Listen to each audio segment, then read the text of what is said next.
un trait de caractère bien précis. On est d'accord que si le trait de caractère disparaît, ou alors si la beauté physique disparaît, ou alors si les moyens financiers disparaissent, rien ne garantit que ce sentiment d'attirance-là, d'attachement-là, va toujours en fait rester.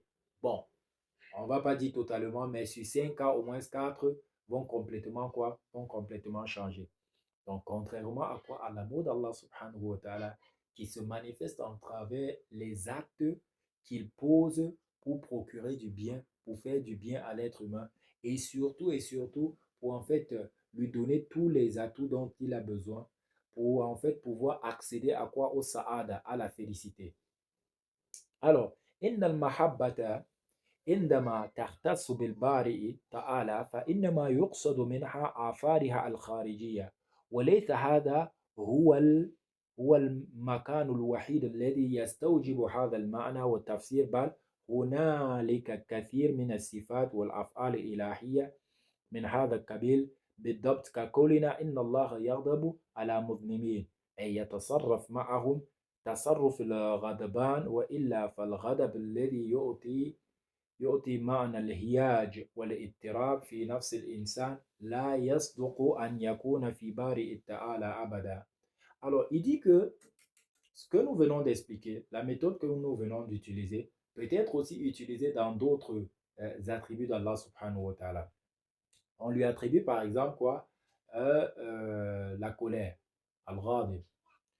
Eh bien, est-ce que cela pourrait être identique ou alors être assimilé à notre colère lorsqu'on se met en colère, etc. et tout? Non, bien évidemment que non. Nous, on peut se mettre en colère pour un rien et faussement, c'est-à-dire sans avoir raison. Mais est-ce qu'Allah subhanahu wa ta'ala déjà, dans le sens, j'ai envie de dire, apparent du terme, est-ce que il va en fait se mettre en colère inutilement? Non. Et puisqu'on a vu tout à l'heure, quand on parle d'amour, ça veut dire qu'Allah subhanahu wa ta'ala fait ce dont a besoin l'être humain pour le rendre heureux, pour le remplir en fait pour lui donner, pour lui procurer du bien et surtout pour qu'il atteigne la félicité. Donc, quelqu'un qui a en fait cet amour-là ne saurait en fait quoi, j'ai envie de dire, s'énerver contre sa créature.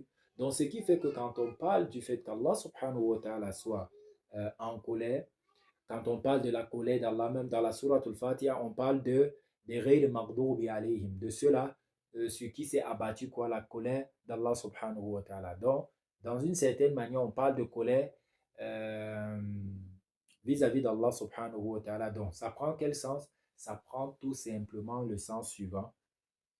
Et non